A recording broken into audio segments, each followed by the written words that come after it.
And baby, I'm TFC till I die.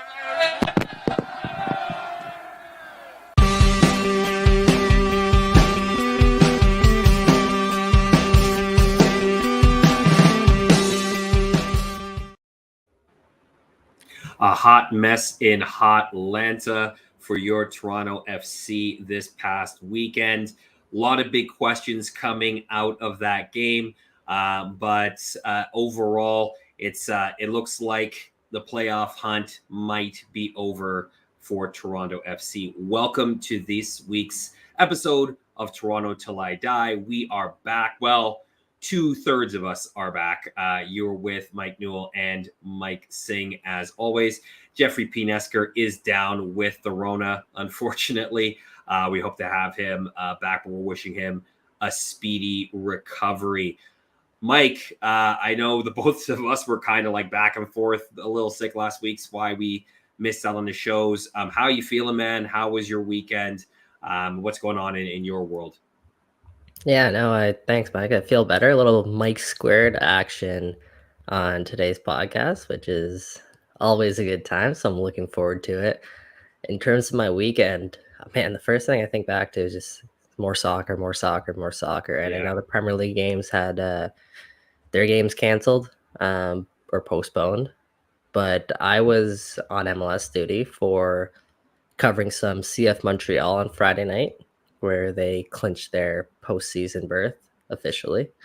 Never a never a fun thing to write, but I wrote about them. And then I also covered the Union on Saturday, and the Union are there's something else right now. That last game of the season, I tweeted that out. That last game of this season, where TFC have to go to Subaru Park to play them, could get ugly because I think they've scored like 22 or 23 goals in 3 games or something like that. Something nuts. Yeah, their last like 5 games, they've outscored their opposition 23-4. They are a goal scoring machine right now, and they're also on track to perhaps have the second best record ever defensively by any team.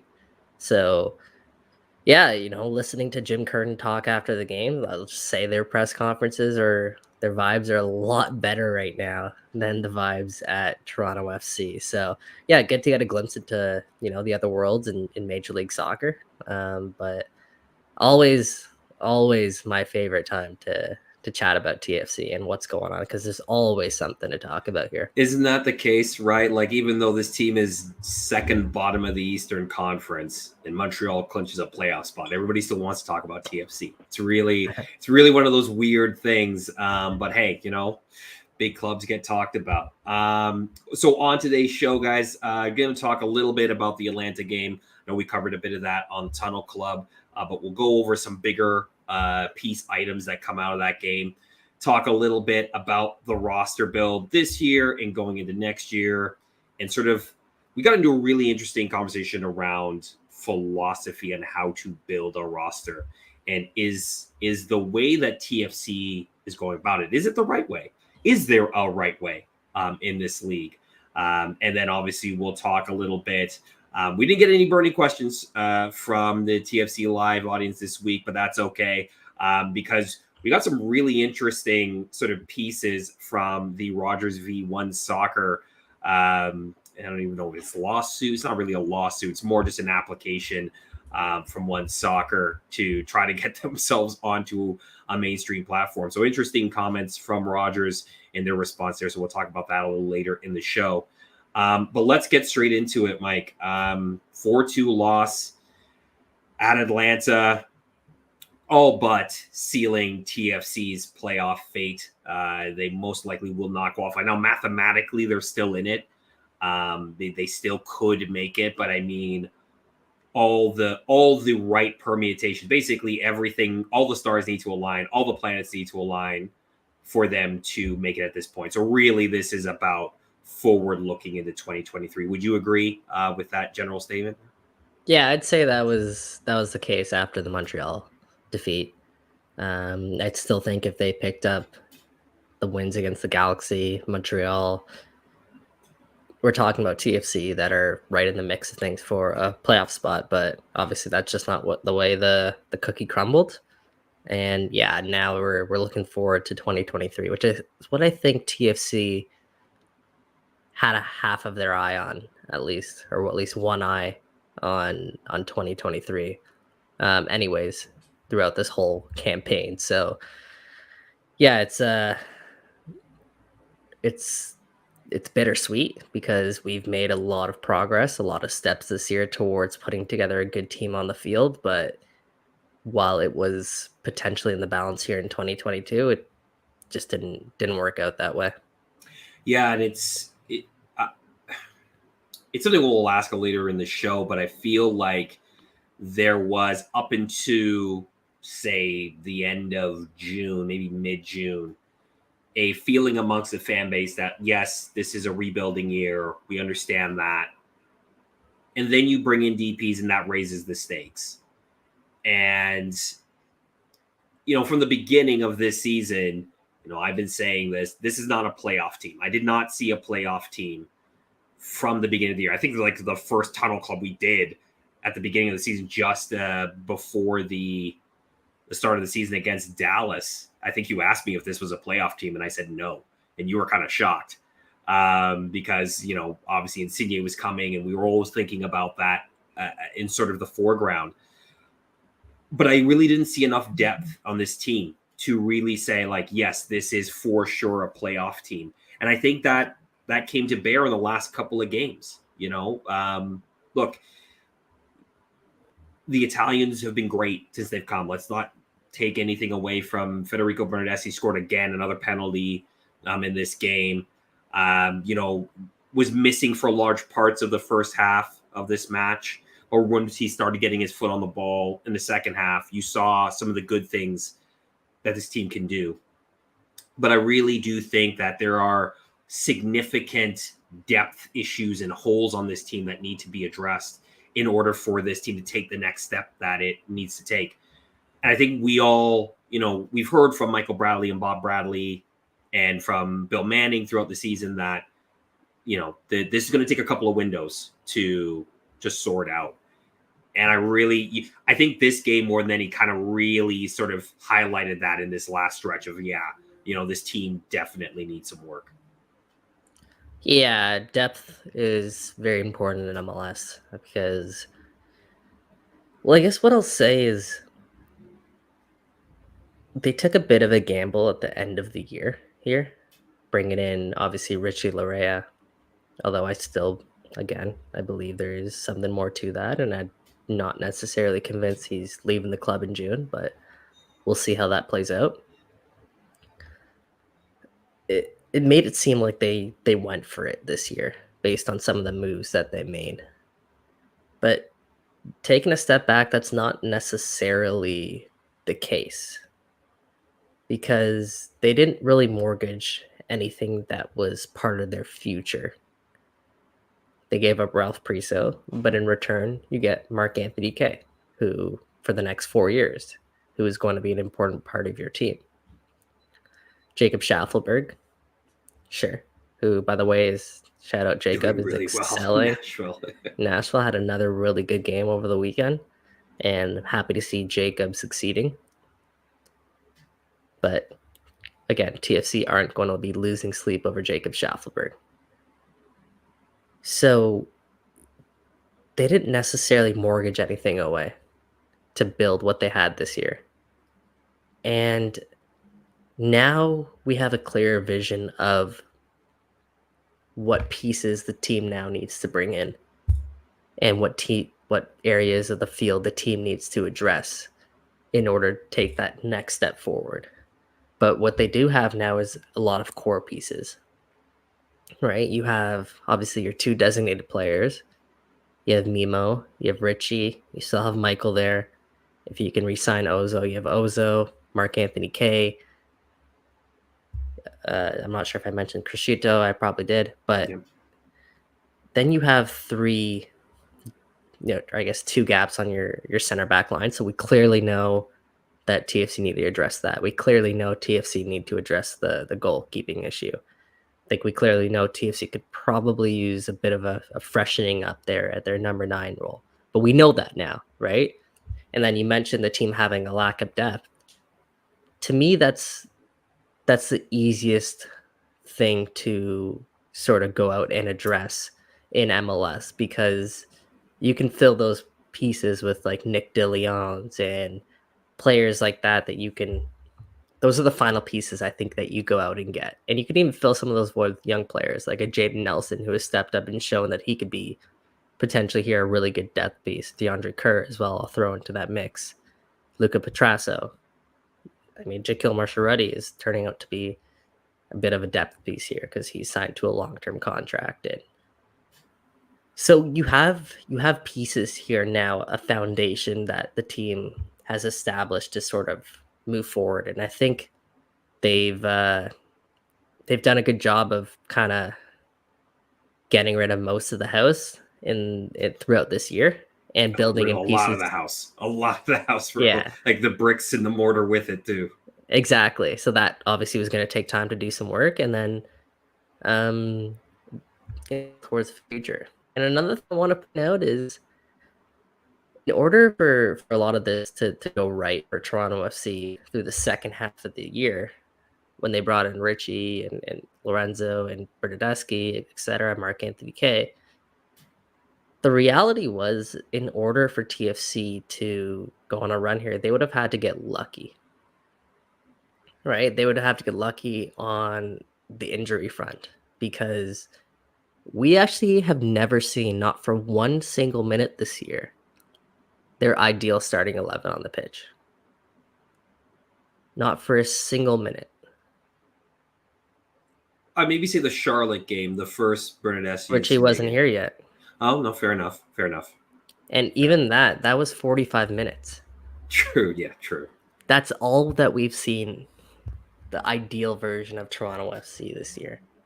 So in order for them to have actually gone on a run, they would have had to get lucky. And the reality is they didn't get lucky, and they got hit in an area in which, as you alluded to, Mike, the team was just not very deep at, and got really exposed there in the middle of the park here down the stretch. So you think of it as okay, it's disappointing as a fan base, because there was potential here to go on a run, but it's also not the end of the world, because 2022, as we've said all along on the show all year, you're kind of playing with house money, because the future pieces are, they still have a lot of work to do, but a lot of the future pieces are now in place, and the rebuild is well on its way to potentially TFC setting up as sort of a powerhouse here in 2023. So we'll see.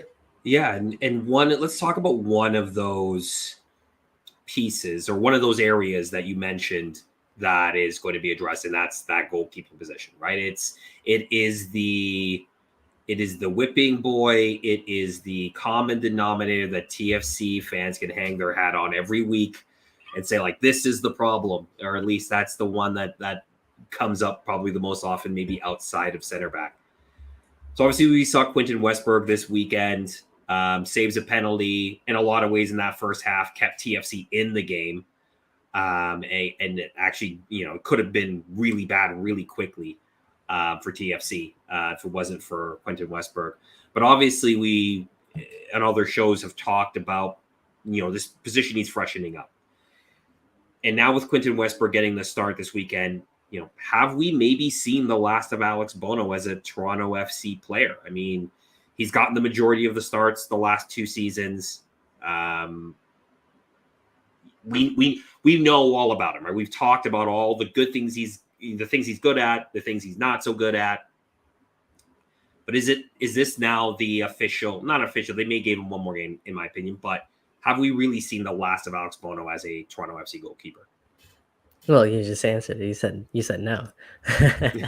You still have one more game with Alex, potentially. Yeah, I think, 3 more games left. I think you perhaps chalk it up 2-1 Q Alex. I think Alex had thrown a bone heading into free agency this year, perhaps to just maybe as a little reminder to people that he could be an MLS level goalkeeper at some level, some capacity.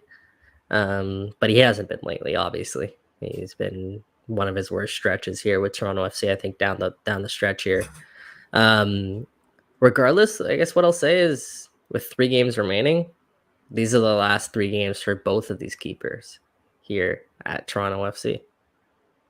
Yeah, and I don't think a lot of the fan base will disagree with you in that regard in terms of the need of maybe both to go. Obviously, for Toronto FC, I think a lot of fans have obviously looked at Quentin Westberg. They really remember the 2019 stretch that he played, where he was pretty good for this club, and obviously some of the big saves he made in the playoffs that year that carried He was them the to a biggest cup final. reason they got to the cup final that Yeah, year. maybe between him and say an unexpected Laurent Simon center back sort of resurgence And for and about 3 pause. months. Yeah, And right. pause Like false 9. exactly right. 3 pieces you did. Well, I mean, Pozuelo, you knew you could get something out of Pozuelo, but those two you didn't know really. And then even some good play in 2020, but Mhm. it's clear that between the both goalkeepers, you don't really have a solid number one, somebody that you can go to game after game and you know that you can trust game after game. And I think Bob Bradley showed that by, giving Alex Bono an extended run, then cutting him off, then giving Westberg a 6-game run, and then putting Bono back in, and then he goes on a run and he doesn't so well. So now Westberg's back Yeah. in goal. Yeah, I don't think anyone's arguing that, right? Like we all know that TFC had no clear-cut number 1 goalkeeper this year. And the good news again is I don't know if I'm just really optimistic because I've turned the page on 2022 a little bit, but heading into this offseason, that's a lot of money coming off the books.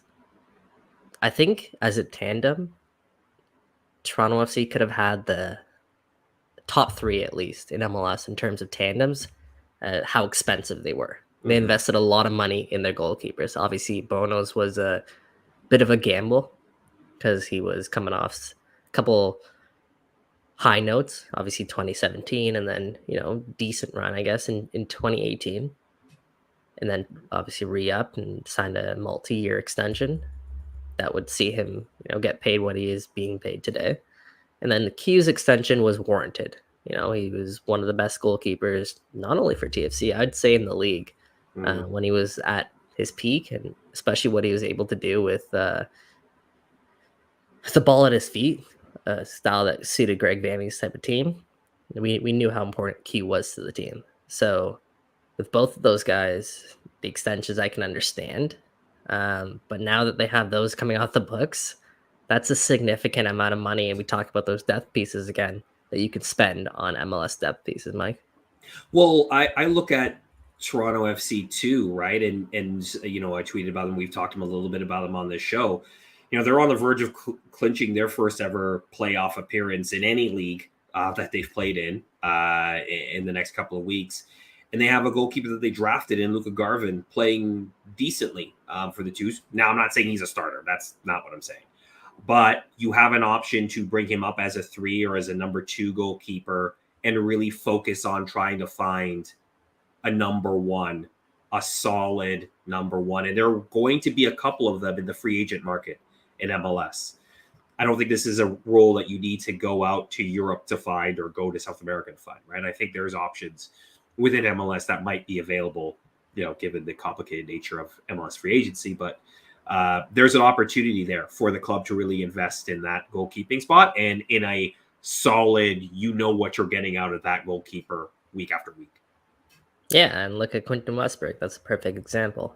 How he was discovered as the French 2nd division, right? And they brought him in for a really cheap number right off the bat, and he gave you 2 solid seasons at that number. So he's a perfect example of, the world is a very, very big place, and I'm sure TFC it'll be a significant upgrade based on what they've received this season. I'm confident in saying that. Yeah, it better be. Just a little bit more, just in terms of sort of the bigger pieces that came out of the game.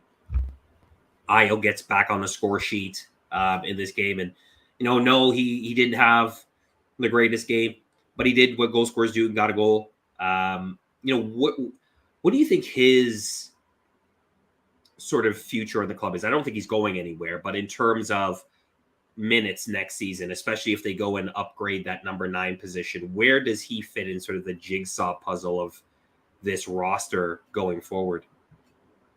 Yeah, it's a good question because Io's probably the piece that has, in terms of value, has fluctuated the most here, right? Heading into the offseason, he was getting attacked by some TFC fans because of a cryptic comment that he made, and people were genuinely concerned about how he was going to leave the club. And now people are lining up to get this guy out the door. Like it's insane how much someone's value can fluctuate over the course of the season. Not to mention a season in which he's coming back from a significant knee injury. In terms of his role, I think you've lost a lot of confidence if I'm Bob Bradley in Ayo Akinola. I think the fan base here has obviously lost a lot of confidence in Ayo Akinola. He's 22 years old, turning 23, so there's no way that you can write him off this year, especially when he's shown that he is capable of scoring goals at a pretty good clip in the past. It's tough because you got to look at this through the player's lens too, in terms of he's a young player, right? And his expectations would be to get minutes under his belt, right? But TFC's expectations they're a lot higher than what Ayo Akinola has shown and what Ayo Akinola has produced. He's also taken up a young money spot, right? A under 22 initiative signing spot, the only one that TFC will have. Is he worth that, or can you find better value than what Ayo Akinola has shown? Or maybe this is just a blip. Maybe this Ayo Akinola this 1 year is just a blip, and he's going to return back to his old self. Like I can go so many different ways, right? I know, and I get where fans come from in terms of that frustration with him because we all know what he can do. But he's coming back from an ACL, like a serious knee injury, and he only really got back in June, right? Like in terms of real fitness and real minutes. Mm-hmm. I think it's a little early to basically be calling this guy out. Like if you go into 2023 and he's like this in 2023, sure. Yes. Okay. For sure. You can really start asking those questions. But I mean, even with the knee injury, with Jesus Jimenez coming in, he wasn't really expected to get a ton of minutes in terms of being a starter, right? Jesus Jimenez was brought in to be the number 9.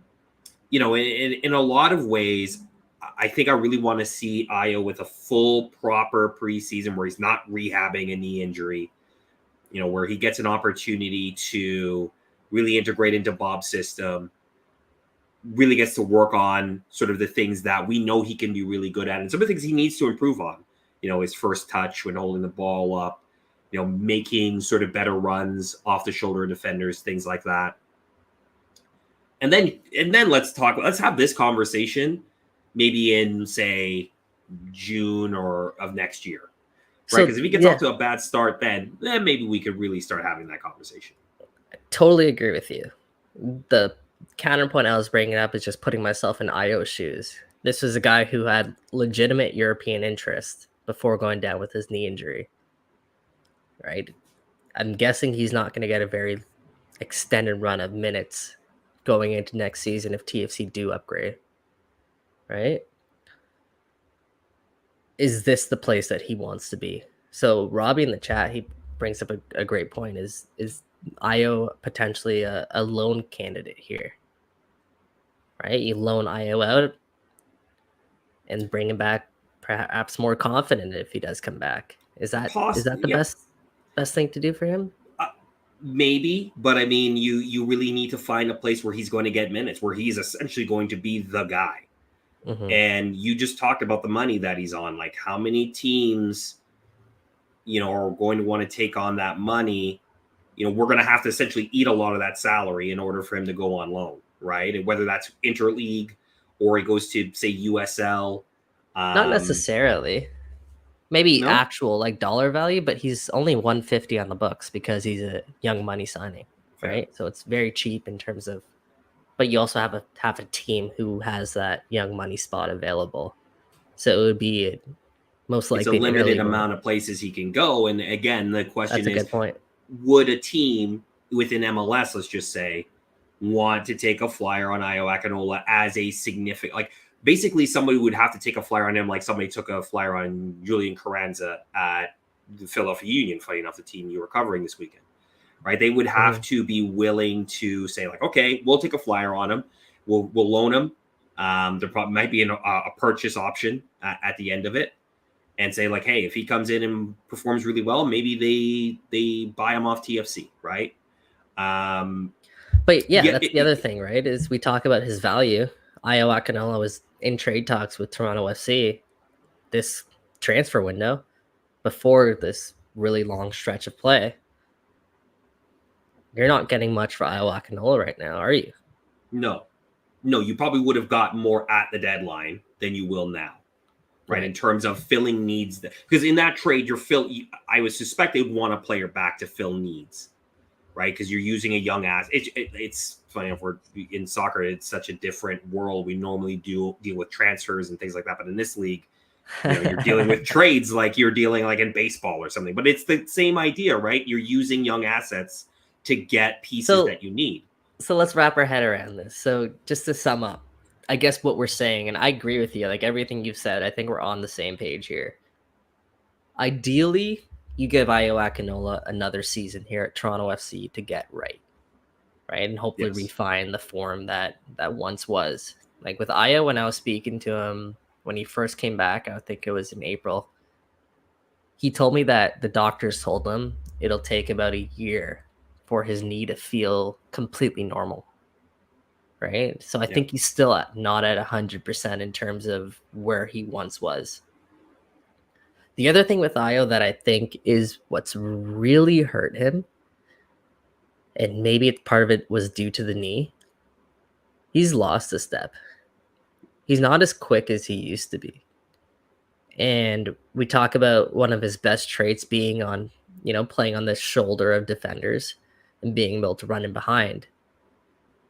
I'm not sure he's as effective at that part of the game as he once was when he was, banging in goal after goal after goal. The part that really kills me with Ayo is it's his touch a little bit too, right? The amount of times he's looking to maybe size up a defender and he just can't because he can't get control of the ball. And that part to me is really frustrating with him. Yeah, and that happened a couple of times on Saturday. But then he also has the ability to poach goals. So yeah, to be honest, I don't know what Ayo Akinola is anymore. Like I honestly don't know what type of striker that he is. I don't know how to get the best out of him anymore. Mm-hmm. I'm not convinced by Ayo Akinola as much as I was at the start of the year. I still think there is a future for Ayo Akinola on this team. I think, though, to some of your points, to counter some of your points, yes, the step is lost. It's noticeable, but he's still pretty quick, right? On Saturday, he closed down an opportunity where he was able to dribble, try to dribble around a defender. And at a moment, it didn't look like he was going to be able to get around a defender. And then he put on a burst of speed to get around him. Now, his final pass was not good, and we lost possession of the ball. But that speed is there. I think two things that I'd like to see improvement in Ayo specifically. One, yes, you're absolutely right. His touch has not been good. I'd like to see that cleaned up because I think, in terms of the type of striker that he could be great hold up, sort of kind of an old school number 9. I know that's not necessarily the way Bob Bradley wants to play his number 9s, but in moments where you need to put a foot on the ball and try to gain possession, if he can hold, he's a big, strong boy, he can hold up defenders. If his touch gets better, you can start to regain or gain possession of the ball. So that's one area I'd like him to see improve. The second is, yes, he's lost a little bit of pace, but it's not like he's all of a sudden become a tortoise. Like he's still pretty quick. So I'd like to see his runs become a little bit cleaner, and the way that he takes and makes runs. And he's shown a little bit of that. Like he What would drew a you- penalty Sorry, against, go I ahead. think, New England, where he made a really great sort of run across the center back. And all the center back could essentially do at that point is drag him down and cost penalty. Right. So he has that ability. I'd like to see more of that. I'd like to see that improved in terms of just the types of runs that he makes. You play FIFA, Mike? Not as frequent as I used to, but yes. So what would you say Io Akinola's pace would be on FIFA? We're doing rankings. Oh man, we just had a whole gate It's about not a rankings rank, right now. just the pace attribute. I'd probably Sprint put it in speed. I would probably put it in like the mid 80s, like maybe. Oh no! You would put it in the 70s. You'd put it in the 70s. I would put it in the 60s. The 60s. I would put it in the 60s. That's a little. I don't know about that. He's don't know about that. He's not like one you of the put fast. like really slow strikers at the 60s. Really slow strikers in like the 40s, 50s. Io Akinola's a slow striker, in my opinion. Io Akinola would be able to outrun most center backs in the league. He just did it on Saturday. He literally just did it on Saturday. I don't know. You're not remembering the play, but he did it on Saturday, 100%. Now, again, the thing that ruined it was, one, his touch wasn't great, right? But he was able to get around the center back, knock the ball around him, get past the center back, get onto the ball. And the only thing that kind of stopped him was his touch wasn't great, right? And it couldn't allow him to continue to drive towards the box. And then he made a simple straight pass and put it out of bounds. But like that, that's there. That's in the locker. I still think is Io faster than Bernardeschi? But I think you're looking at two different things, right? Are you talking about like flat out track speed, or are you talking about speed with the ball? Because Federico Bernardeschi, yes, is 100% faster with the ball on his feet. But also just like flat out speed. Maybe. I don't think I think Bernardeschi's probably like low 80s when it comes to speed, maybe high 70s. Okay. We'll agree to disagree on that. Because you got to think about like what's Richie? Richie's probably like low 90s. Maybe. Right? Probably. High 80s, low 90s. Yeah. I would probably put Io in the Richie middle. runs circles around Io and Bernardeschi, right? But again, to me, it's speed with the ball versus flat out running speed. I think Io can. There's not a lot of opportunities where Io's really flat out sprinting. Like, how many times is he going to flat out sprint when we don't? Number 9 playing by himself. Like, he should be doing that so much more. I guess that's frustration too. Right. Okay. Fair enough. Fair. That's fair. And that's what I'm talking about, right? Like, if you vary your runs, then you can still get in behind defenders. He can get in behind defenders 100%. He can, but not as effectively as he used to do. I think he could. I could still think he can burn most center backs in the league. I still think if he can make a good run, I think he can get by most center backs in the league. How many clear-cut breakaways has Io Akinola had over the past 12 months? Like maybe one? A couple where he's put it through on goal. But he's missed them all. That's the problem. He missed them all. But right, but I don't agree with you that he's lost pace 100%. Okay, so maybe mid 80s might be a little high. Agreed. But the way putting him in the 60s, I don't think that's slander. He's not 60s. I don't think he's in the 60s. I do not think he's in the 60s. Like he would be agree to disagree. On top of pace and just strength, he would be able to muscle most center backs and outpace most center backs. MLS center backs are a different breed. MLS center backs. They're athletic. I mean, like maybe there's like a couple I can think of maybe off the top of my head that he wouldn't be able to outpace. Like maybe like a Collins in New York or I can't see. That's the thing. Maybe he probably could outpace Chris Mavinga. I think he could. I think he'd take Chris Mavinga. I don't know. I think. Anyways. Thank you for listening to our Toronto FC track segment. Yeah, our FIFA 23 rankings debate. I think FIFA dropped today too. Shout out. Well, look, I mean, obviously Io is one of the players that is in question for sure. Another that's in question is Daniil Henry. One of the moves that you talked about in terms of going for it.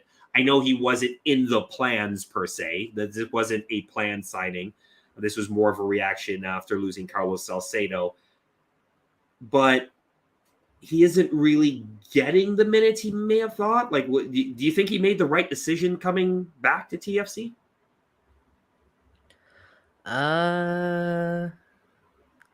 Did he make the right decision to come back to Toronto FC?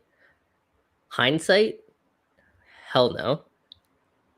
At the time, yeah, I thought it made perfect sense, right? Well, should he have come back? Let's just put it this way, right? Because let's talk about it in hindsight, right? Yeah, like right. Okay, fair enough. Should he have come back? No, because he's managed to get about approximately 120, 130 minutes since that first Charlotte game. I think that was his debut. Yeah, it was July 23rd. Yeah, so he hasn't even played 2 full games under his belt, and during that span, especially of late, he hasn't looked like a very good defender, to be completely honest, right? He was suspect on the, I think, 3rd headed goal on Saturday, or I think it was the 3rd. Yeah, so he hasn't really done, and also the slip up as well when Michael got cut back. So yeah, he hasn't benefited him very much, right? I think I looked at his game log. He's played 90 minutes this year, I believe, on only one occasion in 2022. He's gone 90 minutes, and that was for Canada, actually. Mm-hmm. So the bigger question here, and the whole for Neil Henry, was this the best decision for him to come back, has to be seen through the lens of the Canadian men's national team. So I'll ask you, Mike, has Daniil Henry lost his spot on 100%. Canada's national team? 100%. I think he's lost his spot. But what I think and what John Herdman thinks are two different things. Because I think that there are other players out there that could take his spot based on form. Okay. Will he have a plane ticket to Qatar? I suspect yes. And it doesn't always have to do with form, and has to do with fit within the locker room. And Daniil Henry is really well liked in that locker room. For sure. Is a leader in that locker room. For sure. But there's a lot of really well liked people in that locker room. 100%. But I mean, okay, here's a question I'll throw back to you. Who, if he doesn't go to the World Cup, who do you think takes his spot? Joel Waterman. So that was the player I had in my mind as well. Okay. But again, when we talk about this team, one of the things they talk about is being this brotherhood, right? And it clearly matters, right? Like it's not a throwaway sort of like, hey, we're a brotherhood, like TFC said last year. We're a brotherhood. But like this is a real brotherhood, right? And Daniil Henry is like one of the Alpha A brothers of the brotherhood, right? So can Joel Waterman suit in? I'm not saying he can't. I'm not sure. But he doesn't have the same type of bond with the team that Daniil has. And I think that matters to John Herdman. So put him on the plane. Don't put him on the roster. Bring him along. As soon as you're going to bring him in the David Beckham, he wears a suit on the Put him on the training staff. I don't care where you put him. Don't put him on the roster at this point. You're going to a World Cup. Like, bring your best squad. Bring your best players. Bring what's going to help you guys out in the future. Daniil Henry at this point is not that. And it sucks because I also don't think he's been put into the best position to be able to achieve that. That is true. Right? I think this both. I don't think TFC have really done him any favors here. I don't think he's done himself any favors here. So, yeah, it's going back to your original question, should he have come? I think we can say unequivocally right now, no. And I'd be shocked if actually the last 3 games here, I'd be shocked if he didn't start every one of those games, just based on the fact that I think TFC owes him one here as the World Cup's coming up. I think they're committed to playing Lucas McNaughton. So I don't know if maybe he partners him at times, that could happen, but it's clear that, they like Shane O'Neill over him. They're going to play Lucas McNaughton over him. Lucas McNaughton's trying to make a last-second push to see if he can get into a World Cup squad. If you can't even start over Lucas McNaughton, who's also Canadian, what makes you say you be going to the World Cup? Yeah. Yeah. I mean, yes. I do believe that Daniil Henry probably should not be on the team going to Qatar. I'm You just can't say making the arguments of probably not. You can't say probably not. I have a small little window, and it is that brotherhood thing that I talked about, right? That's the small little thing. That's why I think Lucas Cavallini, funny enough, might end up being on the plane as well, even though I don't They think he probably should be on the team either. there's not many He's had better better options. form, 100%. He's had better form. Yeah. But to me, he's always a red card away. He's always an elbow or a stamp to the head away. No, true. Right? So, I mean, I think that matters to John Herdman. That's why there's this tiny little percent. If you're listening to the podcast, you can't see my fingers right now, but it is a little tiny. That he'll be going to Qatar. That said, on form, 100% Joel Waterman should be taking his spot. No, and you're not wrong, because that's why we're having this conversation, because there is a part of it where I would say like a 10-15% chance that he is on that plane to Qatar. I think what will be telling will be this upcoming window, right? We'll see, is Daniil Henry included part of that squad? If he's not, that's probably a pretty good sign he's not going to be in Qatar. If he is, maybe he does have that experience and that inside track, just based on the fact he did play a role for Canada in qualifying. So yeah, we'll see. It's interesting, something to keep an eye on. Obviously, those games happen in about 10 days, if I'm not mistaken. Their first game against Qatar, and then the Monday will be against Uruguay. So yeah, we'll see how many TFC players are there. Yeah. Let's talk about another really quickly before we sort of go back into the roster build conversation. Jonathan Osorio, this sort of mystery. We don't know. His body's not right, according to Bob Bradley, whatever that means, or he can't get himself right. I'm not going to speculate on what's wrong with those. I have no idea. I don't know if you do, but I do. Okay, fair enough. I guess there's two questions here. One, obviously, the contract situation is going to be one of them with TFC. The second is if he's fit, he's going to Qatar. I don't think that's the question. The question is, how many games can he possibly get in, especially now that we're saying this club is not going to the playoffs? Can he possibly get in before he heads to Qatar? Potentially, yeah. Yeah, I'd say it's because there was times where he was training and then had to take a step back. I'd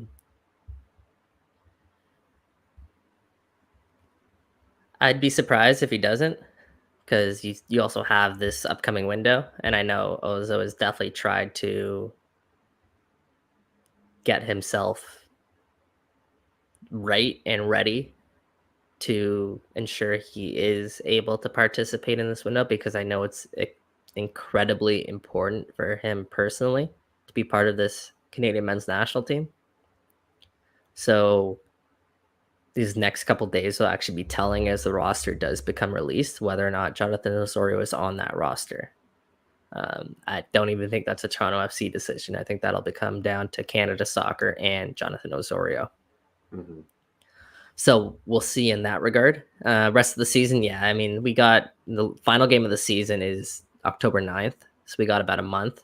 I would say he's ready to come back by then. But with the situations that he's going through right now, it's always tricky, right? Some days you're good and some days you're not. And until you're 100% right, in order to be put back onto the pitch, you need to make sure you're 100% right. So we'll see. It's always tough to put a timeline on these types of things. Fair enough. And you can probably read in between the lines of what I'm alluding to based on the language that I'm using. I know the team hasn't come out and said it. I know Ozo personally hasn't really come out and said anything. So I won't say anything bluntly.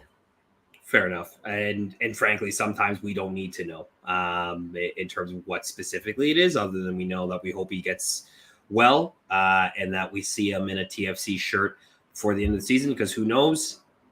One of these last 3 games could be the last time we see him in a TFC shirt. Potentially. Wow. We don't know. I didn't even think about it that way. But I mean, there's only 3 games left. Hopefully I would like to see him back on the pitch before the end of the regular season. Because you don't want a legend like that to go out that way. We'll see in that regard.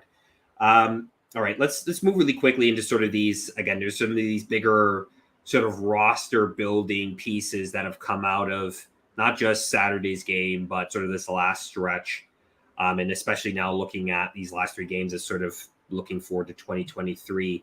One of the things that I hear a lot as a debate back and forth between the fandom is this idea around, does TFC put too much emphasis on designated players? In terms of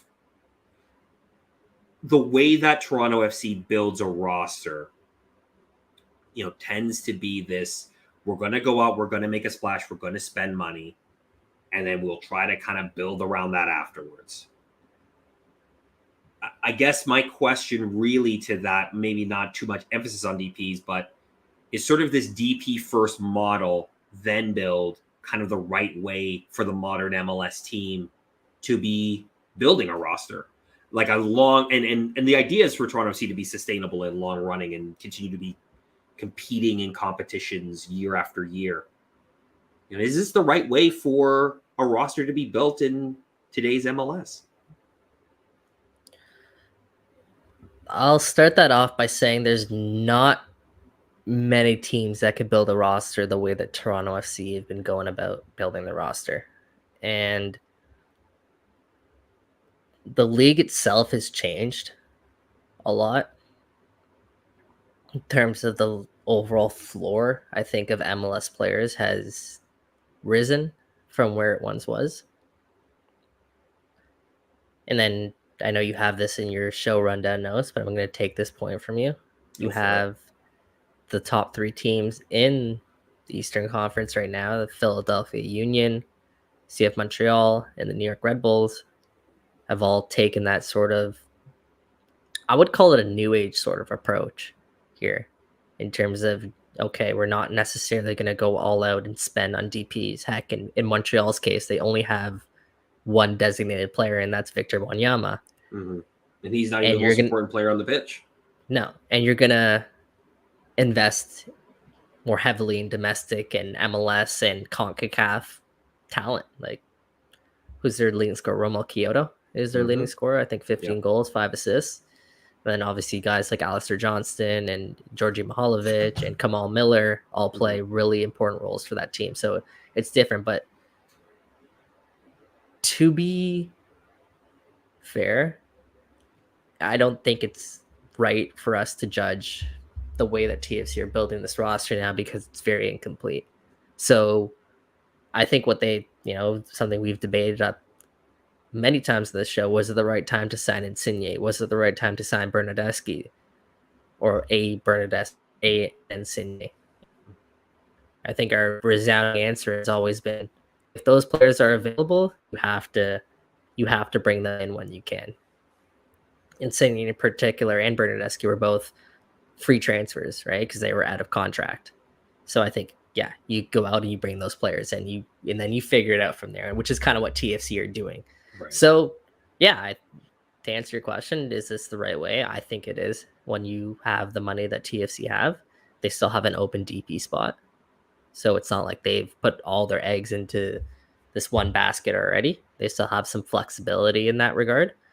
And as I mentioned earlier in the show, I think the easiest pieces to add are going to be those depth pieces to kind of surround the Insignes and Bernardeschi's, because another thing we're overlooking is just how much more attractive TFC now are to playing. And now players want to come over and play with the Insignes and Bernardeschi's of the world, right? I think people can see, if you take a step back, the project that TFC have sort of started here and the trajectory that it's on and how ambitious really this club is. So especially when you're coming off a season like 2021 where TFC we're drawing 7,000, 5,000, 7,000 fans a night. Obviously some of that had to do with the pandemic and restrictions and all of that and people's level of comfort. You need to go out and make a splash. So even from a commercial aspect, I think it made sense for them to bring those guys in. And yeah, I do think this team's heading in the right direction.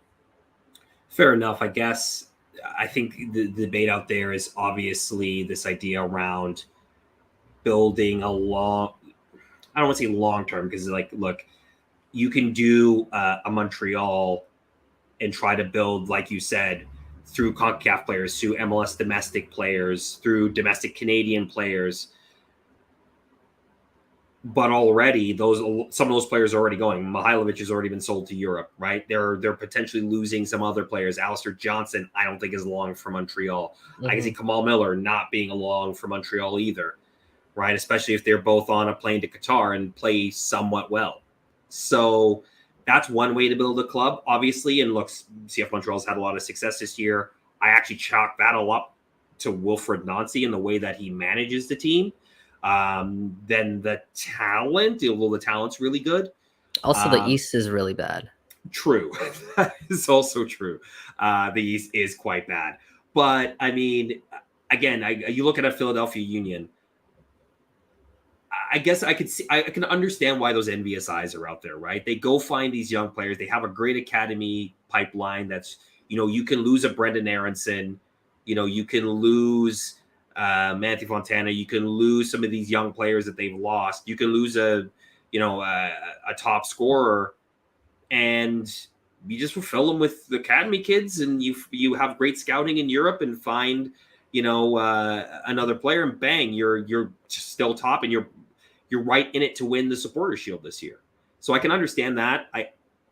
I guess, would TFC ever really be in that realm, do you think? No, I don't think they'd. I don't want to say ever, because obviously anything can really happen, and philosophies can change, and the league could change, and obviously ownership could change their view on how they view TFC overall. But this current mindset of TFC, I think, is what TFC. I think that's their foundation, and what makes TFC TFC, right? Is even when we're second last in the Eastern Conference, Toronto FC is still very much a significant talk of MLS. They're the buzz around MLS because of the splashes they went out and made, right? Because of the names that they have, the pieces that they have. Let's face it, TFC is still the biggest club in Canada, even though Montreal is doing a lot better. Like, think back to that infamous Kamal Miller quote, right? After their game here in Toronto. He's like, all the talk in the media was asking us how we're going to cope with TFC, when TFC should be asking, how are they going to cope with us, right? He's agitated that fact because TFC is still the talk of the town, and for good reason, right? It's because they bring in really household significant names, and unless Montreal is able to do this for a prolonged period of time where they keep their core group together, then it's always going to be this way, in my opinion. Right. And I think there's that sort of big club. Should they always go be signing people? And this other idea of let's grow organically, quote unquote. And let's find that MLS talent or find youth talent in the academy and really build that way. I've said it on this show. I've said it on the Tunnel Club. You've said it, I'm pretty sure, as well. TFC is a big market in MLS in terms of being able to attract players, the type of signings they make.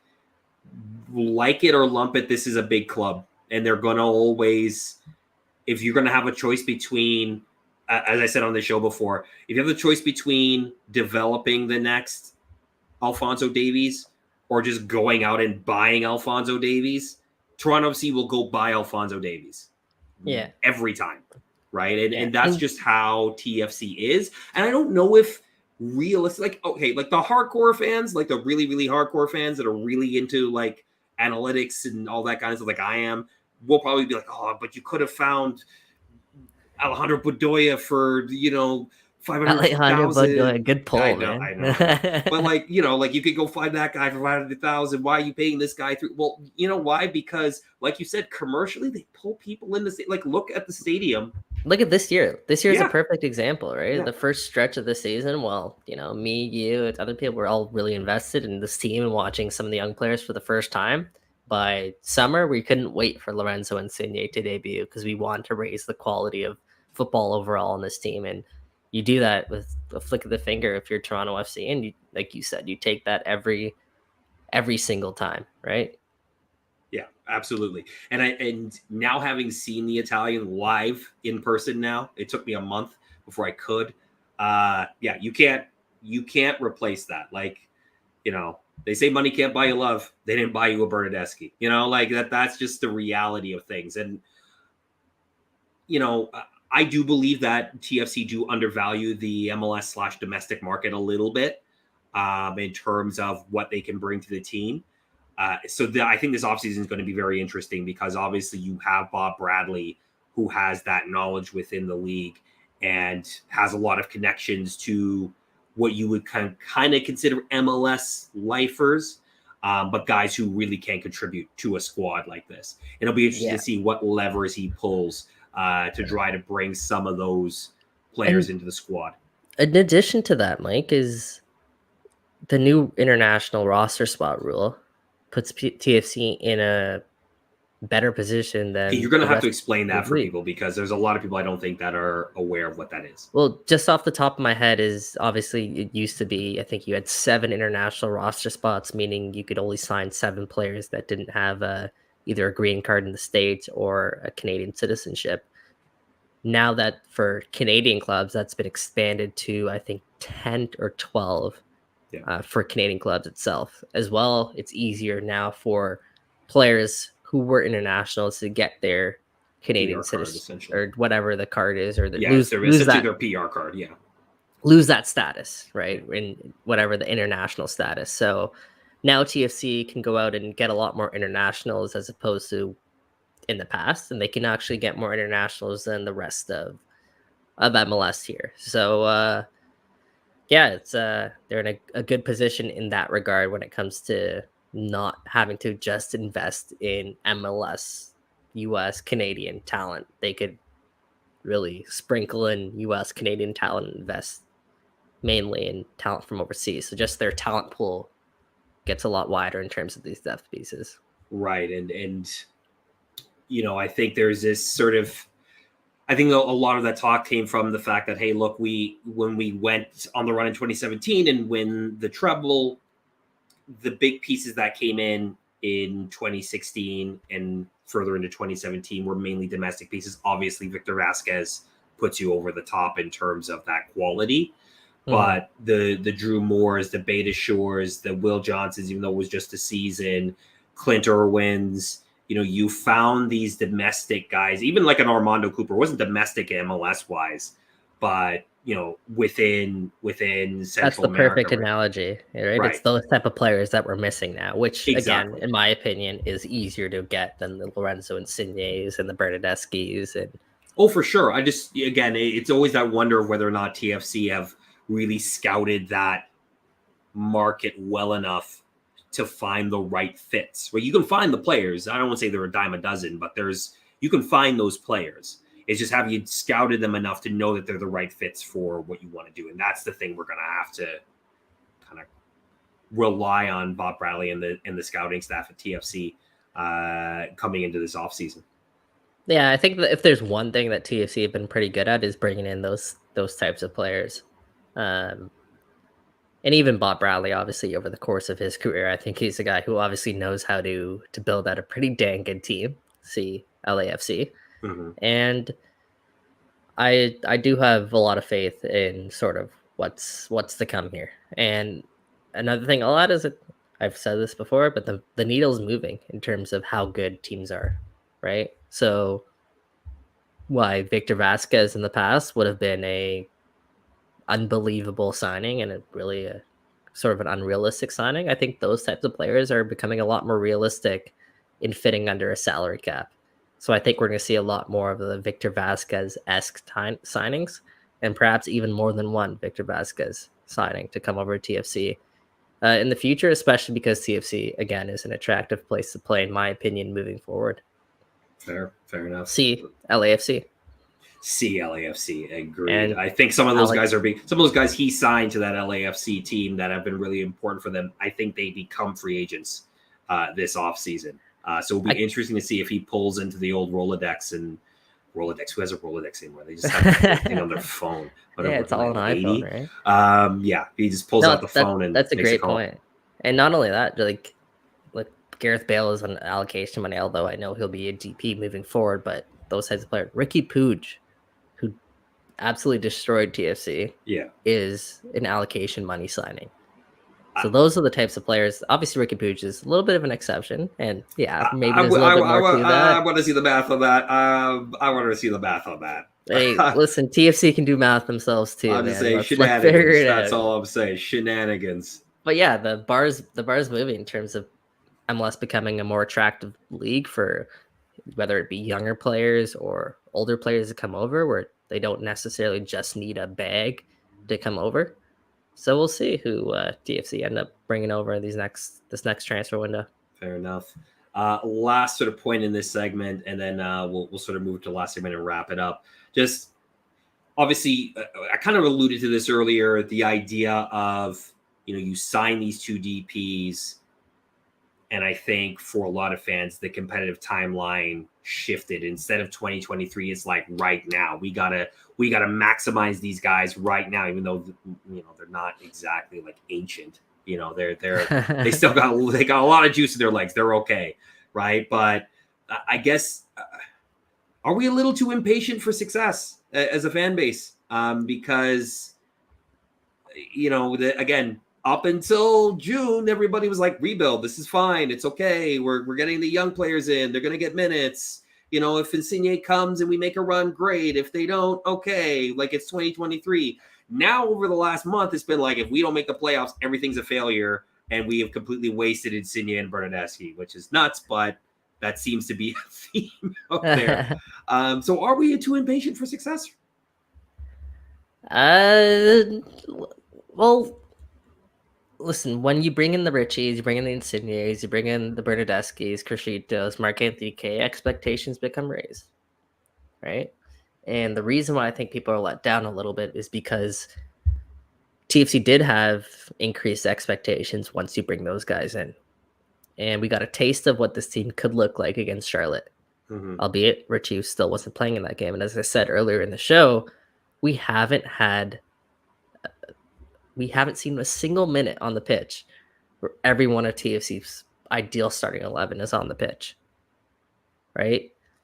So I think part of this frustration stems in that is that there was a possibility here where they could have gone a run, although they'd have to get very fortunate and very lucky in terms of injuries, which they just didn't, right? And I get why fans are frustrated. I get the frustration, even because there's a lot more potential there than what was shown. The results didn't justify, I think, exactly how good TFC could have been. I think it justified based on the players that were on the pitch, but I don't think it necessarily justified how good they could have been, which I think is just the main frustration, and just also the ways they lost games down the stretch. They were sloppy. Particularly against, I think New England was a little bit sloppy, and then even the New England game where they missed the penalty, and then the Galaxy, and then Montreal. So just those ways stings a little bit more down the stretch. But yeah, every fan base in the world is like this, where you have a portion of the fan base that tends to overreact a little bit after some disappointing results. But as we talked about, one eye has always been on 2023 with this team, and that's just the way the market is, especially when you bring in guys like Insigne and Bernardeschi, right? And I really felt that acutely after the Montreal result, because obviously you go up 2-0 in the first 10 minutes at home, and you think, okay, they make it one, but we can ride this out now with the talent that we should have on the pitch, or maybe even score another one. And then the wheels just literally fell off. Almost as soon as they kicked the ball after the second goal, the wheels literally fell off.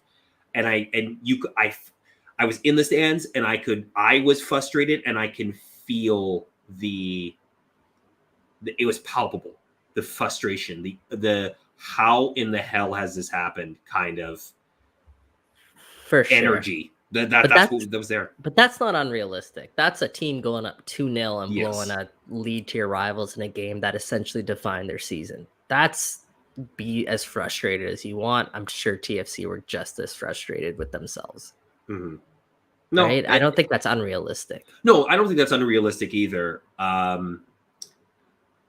Who knows? Maybe I'm just a little bit more an optimist in terms of like, but I can quickly step behind and see the bigger picture. But yes, I get what you're saying. Yeah. I get what you're saying. I think, just the fashion in which they lost some of the games and just the potential that this particular group had, especially when you look at their best 11, they did not live up to expectations this year. That being said, as we've said, it was house money they're sort of playing with. So, yeah, you're able to take a step back. I'm able to take a step back, but some people, see that as a missed opportunity, which I totally understand. And yes, TFC fans, any fan base overreacts all the time. Exactly. United win 2 games. They're back, baby. They're back. Let's go. Okay.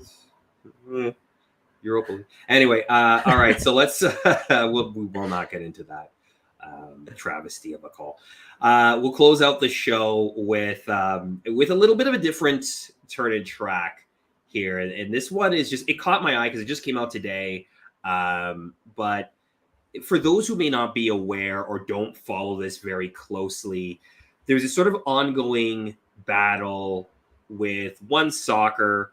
For those that know One Soccer, obviously, if you follow the Canadian Premier League, that is primarily how you will watch the league, unless you're going to games every week. And where, the Canadian Championship Cup matches are played, etc. Basically, the service that a lot of you either really like or are really annoyed with. They have put forward a complaint to the CRTC in regards to essentially not being picked up by the major broadcasters. Specifically, in this case, they've targeted Rogers, and saying that there is somewhat preferential treatment towards Rogers Sportsnet and Sportsnet 1. Long story short, they want the CRTC to essentially, make Rogers carry One Soccer as a channel on a cable package. I don't think it's going to go very far, but that was filed probably about a month, maybe a month and a half ago. Rogers has responded, and they fired some shots. Let's put it this way. I won't read the entire thing. It's 16 pages. John Molinaro has, and I think Steve Sandor, if you follow them on Twitter, they have links to the actual document that Rogers has released or had to be publicly released in the hearings. But basically, one quote kind of sums up their argument in regards to One Soccer, and I'll read it here. It says, One Soccer does not merit a dedicated linear channel on our BDUs, so business directed units, I assume, because it offers little compelling program and holds only a modest number of broadcast rights to games that our customers would want to watch. For a lot of people that follow Canadian soccer, whether it's the Premier League, whether it's the national team, which One Soccer holds rights to, for World Cup qualifiers, friendlies, that might be something really hard to listen to. I guess, Mike, I don't know how much knowledge you have on this or how closely you're following this, but what are your general thoughts just in terms of this One Soccer platform? Is it a way to really grow the game in this country? Where do you think this is going? Because it's a tough one, I think, for a lot of people as well. Not just for people who watch One Soccer, but people who have been crying out for Rogers or Bell to carry more soccer in general. Yeah, I do have some insight into this. It's a big question though, right? Because first, let me say I admire One Soccer a lot and their ambition and what they've done to grow the game in this country. I think they stepped up when no one else would. Right.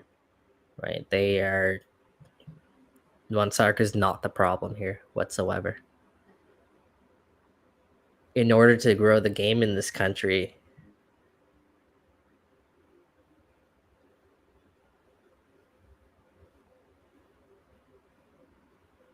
I don't want to say it can't be just on One Soccer, because I think ultimately what grows the game in this country will be results, and will be essentially the Canadian men's national team. And this isn't to discredit the women or anything like that, but the reality is a rising tide raises all boats, and the men's national team in terms of the viewership and everything that they attract. I think that's a little bit ahead of where the women are. So I think if they are able to push boundaries and draw interest into, like, look at this World Cup qualifying run, right? It was special, right? And we had so many. We've introduced, when I say we, I mean just mean Canada soccer and the Canadian soccer community, and the men's national team and the women's national team. When you look at these past just over a year, going back to when the women's won the gold medal, right? And what's followed, the men's national team obviously qualifying for the World Cup as well. We've introduced the game to so many casual fans. That's the best way to do it, right? It's results. Now, in terms of making it accessible, it's tough. Like it's really tough, because I do see Rogers' side of things, where I don't necessarily agree with their line of thinking, but I can understand it.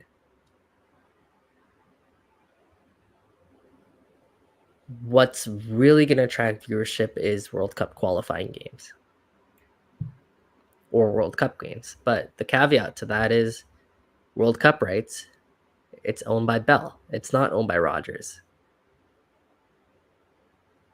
So at what investment is Rogers really going to make into this? Because I believe One Soccer signed a 10-year deal back in 2018, off the top of my head.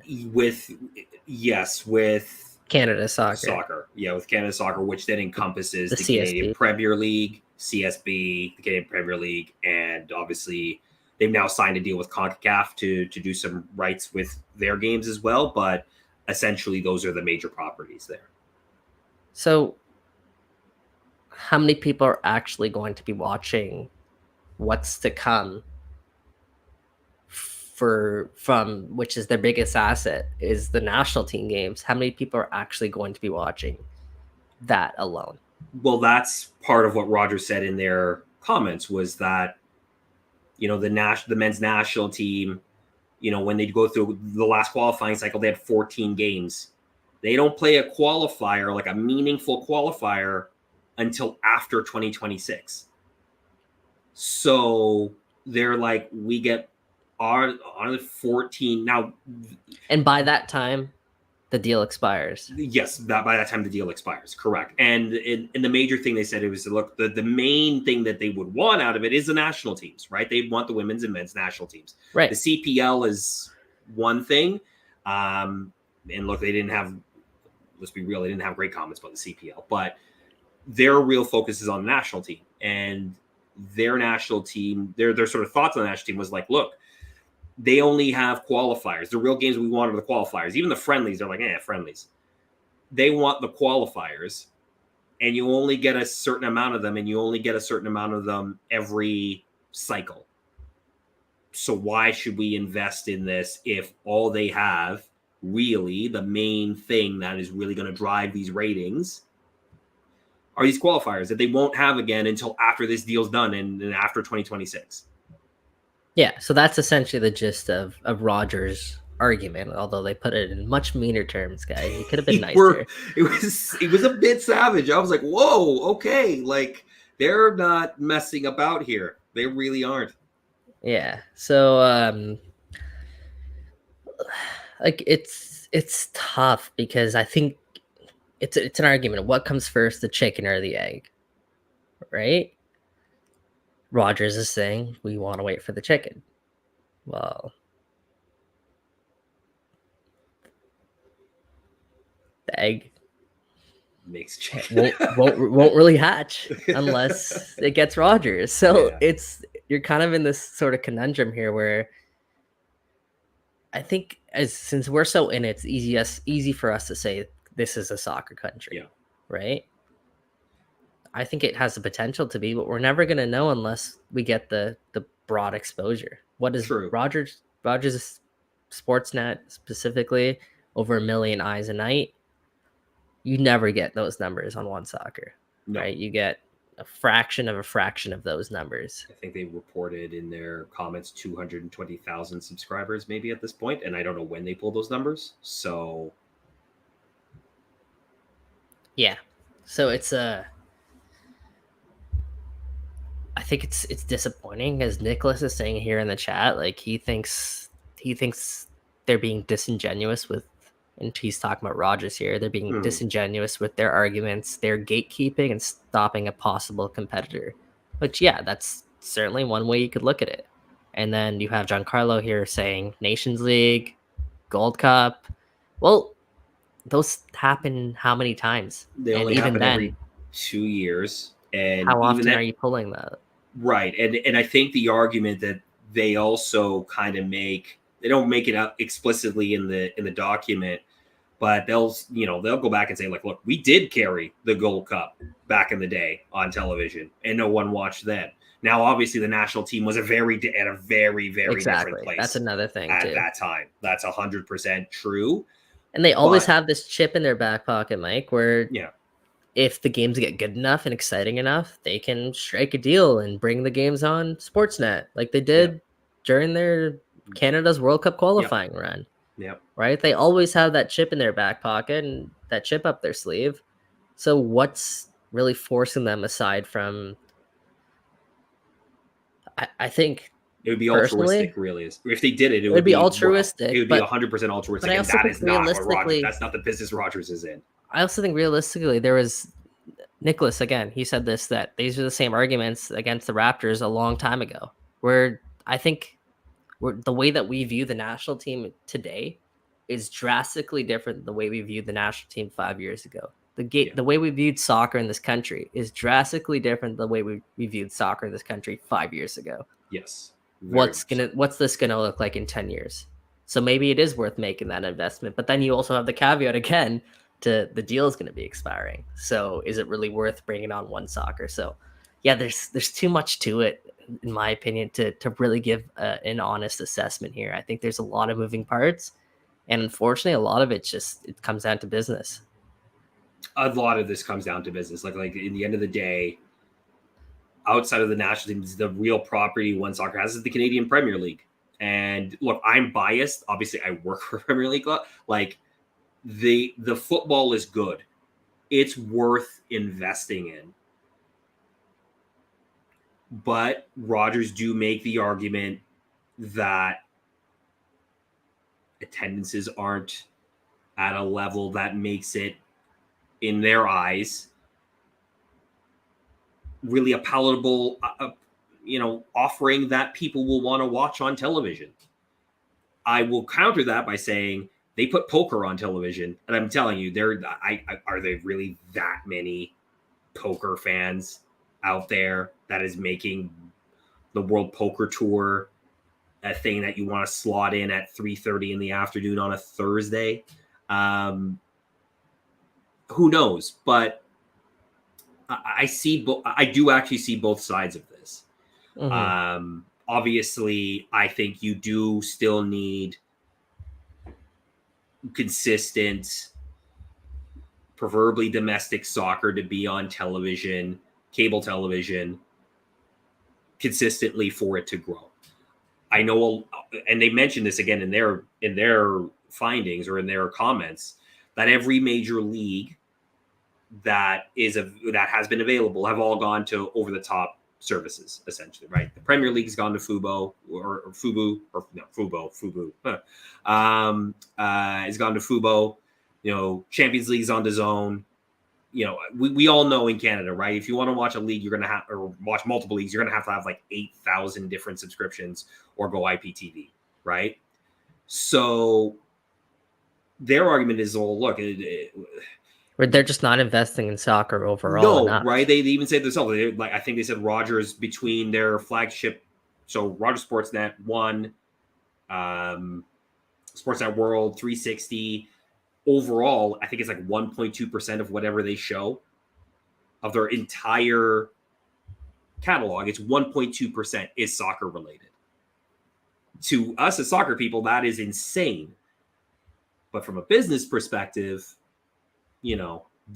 there's a reason they weren't willing to pay, like Rogers wasn't willing to pay for the Premier League when they lost their rights. There's a reason TSN then didn't pay to pick up the rights when DAZN got the Premier League. And it's because DAZN and these foreign entities can throw a hell of a lot of money at these leagues. Well, I'll be interested to pick up this conversation after the World Cup this year. Let's see what the buzz is like then. Because right now we're talking about it, and Canada hasn't played, the men's national team at least, hasn't played a game in months. Yeah. And they played one friendly that was overshadowed by some disgruntled, disgruntled Players Association. So, yeah, it's one that we're going to, I think, continue to talk about for... Honestly, I think it's one we're to continue to talk about for years to come. I don't think this is the end of this sort of discussion, and we'll just keep an eye and we'll have any updates if anything does come to light from this, right? Yeah, absolutely. For those listening out there, keep an eye out there. Again, John Molinaro, Steve Sandor, they've posted the links from the CRTC. So if you want to take a look at the document, there is a condensed 16-page one that you can get. There's also larger documents if you really want to get into the weeds on that. Feel free. We'll wrap up today's show. Thank you again, everybody, for listening into today's Toronto Till I Die. Again, we're wishing JPN speedy recovery from the Rona. Send him a nice message, make him feel better with a little chicken soup from the Twitter soul. If you want to do that.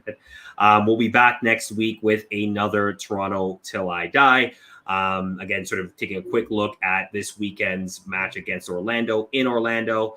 Tunnel Club will be on again as well with a day of show on Saturday night. As always, if you're listening to this on podcast, if you're in here on YouTube or on Facebook, subscribe to the podcast. Please leave us a review. It really does help us. In terms of we're trying to bump ourselves up there and get ourselves into the top soccer podcasts in the country. So we really appreciate all the listens, the reviews we've already got. They're fantastic. So again, thanks a lot. On behalf of Mike Singh, my name is Mike Newell. Thanks for listening to Toronto Till I Die. We'll see you next week. Peace. And wait, and baby, I'm TFC till I die.